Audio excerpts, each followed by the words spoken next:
I like Cliff. He got hands. Okay, a lot of bosses do, but this one snowballs particularly hard if you let him. Which is why we won't let him do much of anything really. We open aggressively with Scavenger on the right. One of the biggest annoyances in this stage is the fluctuating power of the enemies coming from here. It's much more comfortable to kill them early on than to deal with all that, especially since they linger a lot before advancing.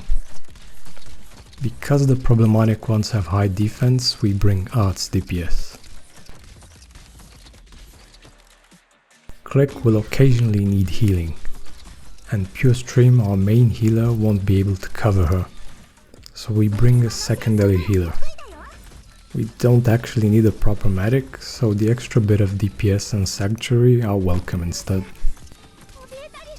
Despite what it might look like, Moose is not actually here to debuff Cliff, but to deal with these bastards. Even with reduced attack they kick like a mule, and I didn't have someone else who could believably duel two of them in a row. We go event thematic and choose Cold Shot with her shiny new skin to pick off whatever gets past Click. Maya is here to make Cliff's life miserable, and also cover any small defensive needs we might have along the way. Her doggies give 35% dodge to adjacent units. Heavy Rain has a natural 28% dodge. I'm sure you can see where this is going. Because Scavenger dies a bit earlier than expected, Cold Shot has to give up her skill here, so it won't be back in time later. But it's fine. We use doggies to draw fire from the ranged enemies that will eventually get fully charged. We also throw onto Cliff to chew on, since he's a good boy. By the way, it's so annoying that you can't orient them. Literally unplayable.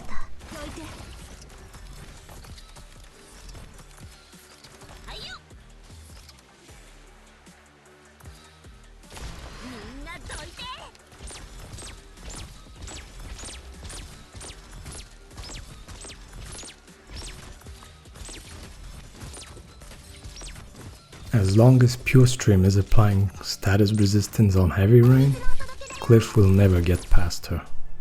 Use up the doggies to stall a little bit until Cold Shot is back up.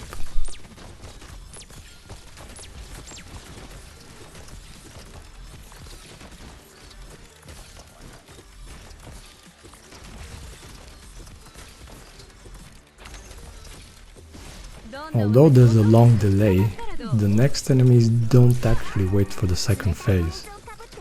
The time gap is about 1 minute, so just enough to make major redeployments.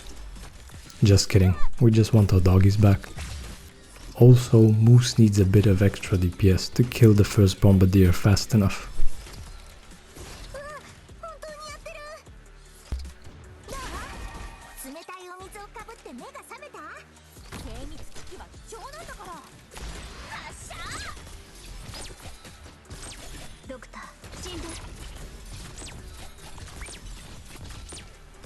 Here we're a bit at the mercy of RNG. If the bombardiers kick Moose twice in a row while at high energy, she will die. There is also a balancing act where Pure Stream has to keep her alive while also keeping status resistance on Heavy Rain at the right moments.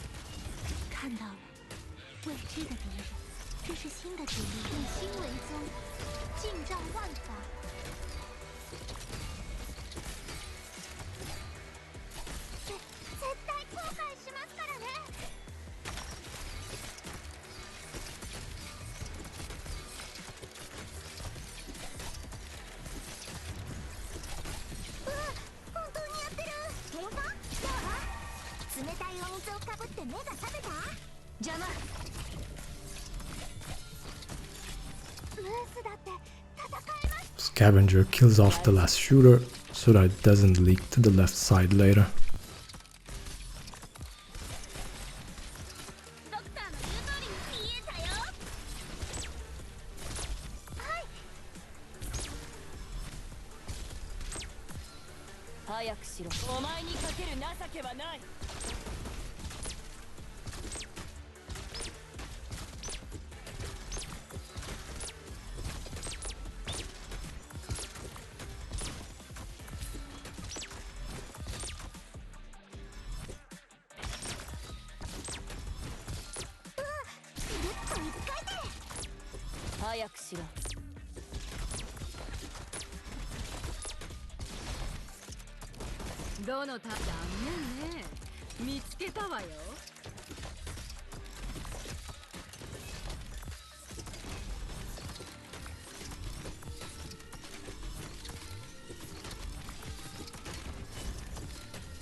Smooth sailing from here.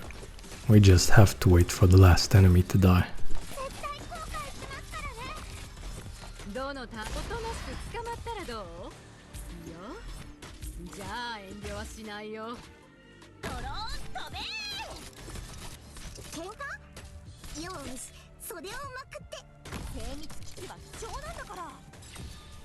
Finally, with all the crap he has to get through, at this point this is pretty much elder abuse.